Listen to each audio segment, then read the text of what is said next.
So when looking at the customers, you should ask the big three: who, why, and how. Who is our customer? So who is our ideal customer? I can't remember if it's the CIM or Dave Chaffee about the right customer. The right customer being the person who will spend the most amount of money with you for the least amount of effort on your half. So if you think about kind of these Apple fanboys, they will queue up the day before to buy the products, go home and do a live stream of them unpackaging it, and then they'll do reviews of it showing how amazing it is and stuff like that. Basically, they've done all your marketing for you. How brilliant is that as a company? You don't have to do the marketing, they're going to do it for you. That is the ideal customer. But how do you get to that person? We'll look at that in a second. Especially on a website, who's visiting, and at what buying stage of the buying process they are. Remember, the buying cycle, the decision making cycle, need recognition, information search, evaluate alternatives, purchase, post purchase evaluation. Where are they at in that cycle? They could be at the PPE section looking at reviews and things like that. Who are your followers? So who's not actually purchasing, but they're just looking at your website. We used to call these guys lurkers. But I suppose now followers is a nicer term. Who are your influential customers? Who are people that people listen to? So, do you have a certain person on your social media listening that when they speak, everyone else listens? So if it's gardening, it might be people like Monty Don or whatever, clothes design, etc. So, who do you listen to for that kind of advice on, or who on your following do your customers listen to? Who else is talking about your type of product? What are they saying? I remember a few years ago, there's a massive run on goose fat because Nigella Lawson did a thing on how goose fat potatoes were the must-have for Christmas, and then suddenly every single supermarket sold out of goose fat, all because one person was talking about a particular product. So is that happening in yours? That kind of links to the earlier one as well. Is you an influencer? Once again, if you're online, if you're even online events, I suppose now who's attending these? What are they saying? What's the demographics of the audience look like? Ask your data and you shall receive. In the context part, we do a little bit about data analysis and turning data into wisdom.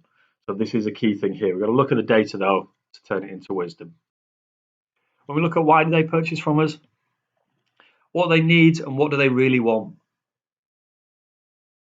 I always say this about the gym members.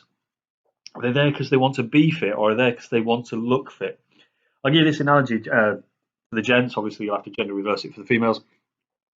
I could offer you now, okay, you can have the body of Captain America in the films, but every morning you wake up and it aches and your knees hurt and your back hurts, or you can have kind of a slender body with a little tummy, a little bit of a pot belly, but you can run a marathon every week. What would you rather have? Will you take the body that looks good but doesn't work too well, or the body that works well but doesn't look good? So this is the thing here. You've got to know your customers better than they know themselves. Why do they actually want that product? What do they need from that product? Is it the product they want, or is it the association that goes with the product? Does the middle-aged man in the little red sports car really like the handling and performance, or is it his midlife crisis?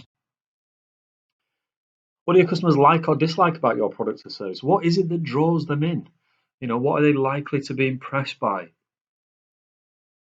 I have a mobile phone like most people, but I only use it for call, text. I still text, call, text, WhatsApp, the social media, and the torch and a camera. That's it. All the other stuff it can do, pointless to me. I've never used the compass on it. I've never used it to check my stocks and shares. The one that measures the distance between things, doesn't matter. Okay, that's what I like about my phone. I like the torch factor.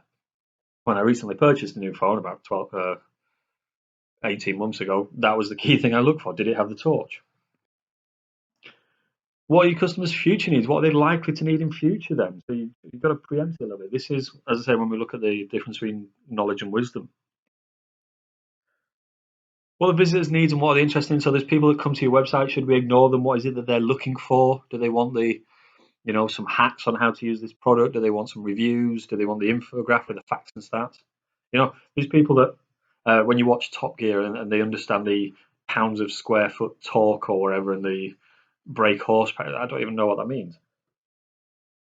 But clearly some people do. They love to know that their boot is so much square inches and things like that.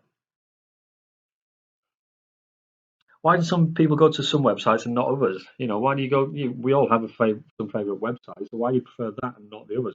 Most of them do similar stuff, So why do you prefer Netflix and not Prime, Amazon Prime or whatever? We all have favorite ones, and the list of why we like them is different for each person. Why do your visitors not convert? Was it they reckon about 88% of things put in basket and never purchased? So, with the online, when you move stuff to your basket, about 88% of those things are never bought. And then I think it's 80% of things that are bought online are returned. So even once you put something in your basket, it doesn't mean to say there's an actual sale. So why do people do it? Is it as simple the fact that you've got a model wearing that T-shirt and suddenly when you get it home, you realise you're a middle-aged man and not David Beckham? Is that what it is? What content do people like? Do they like reviews? Do they like, as I say, videos of it in action? Do they like real life people talking, or do they like the professionals telling you about it? Do they like the facts and stats so they can make up their own mind? What is it that they want? What content do your influencers like? Remember, these aren't the people; these are kind of almost intermediaries doing the selling for you, or the marketing for you. And it's the same here, it's because the content they like might be different because ultimately they're influencers, so they like highly shareable content. So if you think of Red Bull, a lot of Red Bull's content is things like, when that guy jumped out of the highest parachute jump ever recorded. So he goes up in a hot air balloon to nearly outer space, jumps out, falls to earth. That was all Red Bull, sponsored by Red Bull, developed by Red Bull, etc. A lot of people love sharing that online. Tells me absolutely nothing about Red Bull. I don't know how it tastes, what it does, what sugar content is, or anything like that. So I don't get any facts and stats from that, but people loved it because they could share it. So that's the influencer side. What do your audience like? Do they like, as I say, live webinars? Do they prefer videos? Do they prefer interactive content? Do they prefer passive content, push content, pull content? So do they prefer a blog that they can access when they want? Or do they prefer an email that you then send out to them every week to let them know, hey guys, this is what's happening? What do your audience want to see? And then once again, what's being said about you? What's trending? So, how likely are people to convert? Are you in the public eye right now? How do your customers, jumped to there. How do your customers buy? So is it online? And therefore, how many channels do they use? So, do you see a product and then you go on to review to read reviews, and then you go into YouTube to watch people using it, and then you go and buy it, or you go on Amazon and 3 different sites to see if you can buy it? How did you actually get to that purchase point? The point where you handed over hard-earned cash, albeit online. How did you get there? Did you need all that conversion, or did you just see it and go, yes, mine, buy it? Or, did you have to do a lot of reviews, a lot of web searching and all this kind of stuff? So you got to look at this. We call this the customer journey, or nowadays it's actually called the user experience. So, how do people get to the purchase point?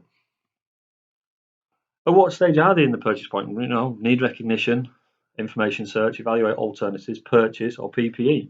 Remember, post-purchase evaluation is just as important online because we have all the reviews and things like that, which might then affect other people's information search. So what stage are they at the buy-in, and therefore what information will they need to help facilitate them to that purchase stage? That's an interesting one. How many pages are ideal? I think I once saw a number saying 3 was the answer.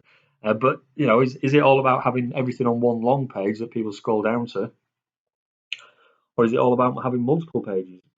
You know yourself. You're on at least 3 different modules, so that's 3 different Owler pages, and the way we all set it up is slightly different. So whose do you prefer? Prefer one with a good sub menu on the left, and then therefore there's no real pages, or do you want one that's got everything on one page, so it's all there? How many pages are ideal? What's the best time? When is the best time? They say 6 p.m. If you're selling anything online, so eBay, if you have the auction close at 6 p.m. on a Sunday, I think you get 12% more. I think it's 12% compared to any other time. So you should make all your, all your sales close at 6 p.m. on a Sunday. They reckon social media gets its highest traffic, I think, between 12 and 2, so roughly about lunchtime. People are usually at work, and therefore, they finish work for their lunch hour, so that's either 12, 1, 1, 2, or half 12, half 1. And, so they whip out the phone and have a little go on the social media. But is that the right time to post content? Because once again, if you're on about a gig, how far in advance do you have to book out that gig? Some gigs now will sell out almost up to a year in advance. Or if it's something like a haircut, something like that, you need to do it more towards the end of the month, because the end of the month is when people get paid. So yes, we know afternoons, lunchtime is good for social media, but how close to payday does it need to be? Or how close to the actual event does it need to be? Currently, as I record this, we're sat in the back of September. Should we be discussing Christmas right now? Is that going to be relevant? Are people thinking about Christmas just yet? Is it too early? Etc. So when's the best time? And how do your customers process information? Do they need it visually, audibly, logically, passionately? All these different ways that you can get information across. How to?